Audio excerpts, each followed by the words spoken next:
Welcome back. Let's get straight into it. We're going to talk about being anxious. We're going to talk about people that suffer being anxious.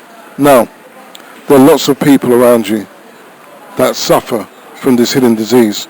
It makes them nervous. It makes them unsettled. And most of all, it makes them worried about doing everything that they have to do in their life. Now, they're not going to tell you that they suffer from anxiety, but you are going to notice. Now, I like to think that we are people that care for other people, but when someone suffers from anxiety, it's difficult.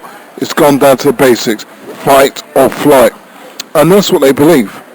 They believe there's going to be a situation where they're going to have to use their old-fashioned powers, and unfortunately, nothing else works. Now, you become anxious when you're sitting an exam, when you're moving away from home,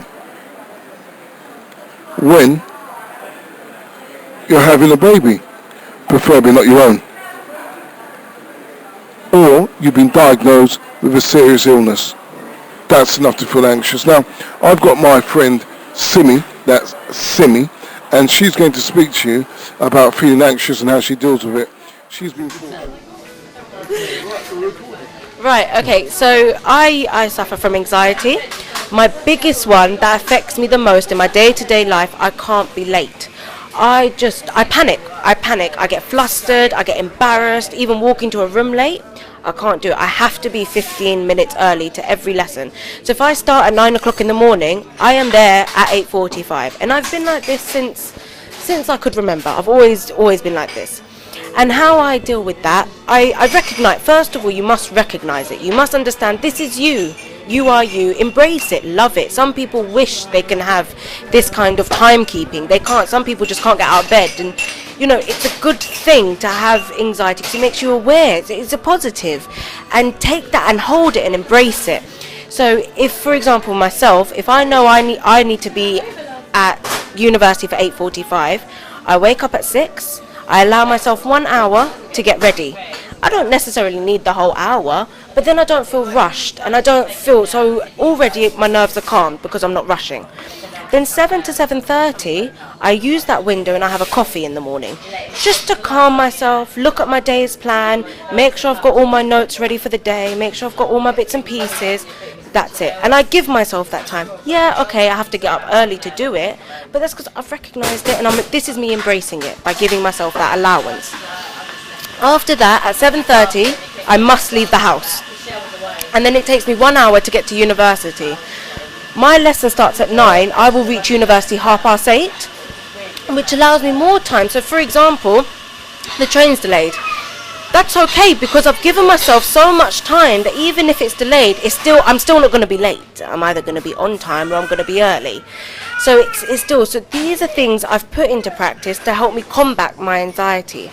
And what I find is when I'm doing this, when there are extraneous variables such as the train being delayed, that is out of my control and might cause me to be late, it doesn't upset me or stress me out because I've allowed the time for that. So that's how I've combated it and sort of put it into my life and turned it into a positive, rather than sitting there going, oh my God, I'm 2 minutes late. Oh my God, I'm going to walk in it. Everyone's going to look at me. Oh my God. I don't need to worry about that because I've recognized it and I've embraced it and I'm molding my life around in fixing it.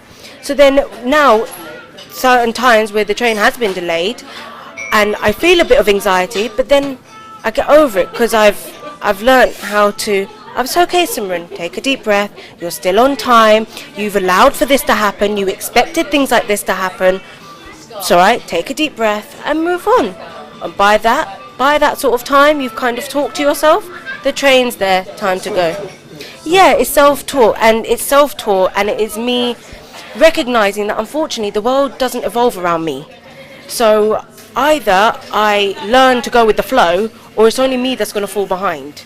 Because if I'm late, I'm late. That was Simi.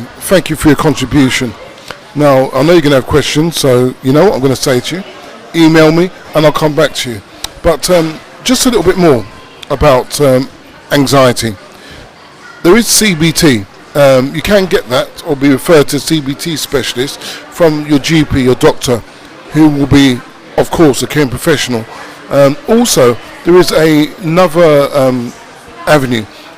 It's called Fear Fighter, and you get Fear Fighter. It's basically computer based, and it treats anxiety. You can go to your doctor.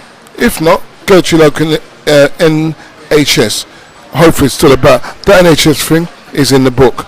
You can also get some free self-help books from your library, school library. I don't think so, but you might as well try it. In fact, my school library is excellent for books like that.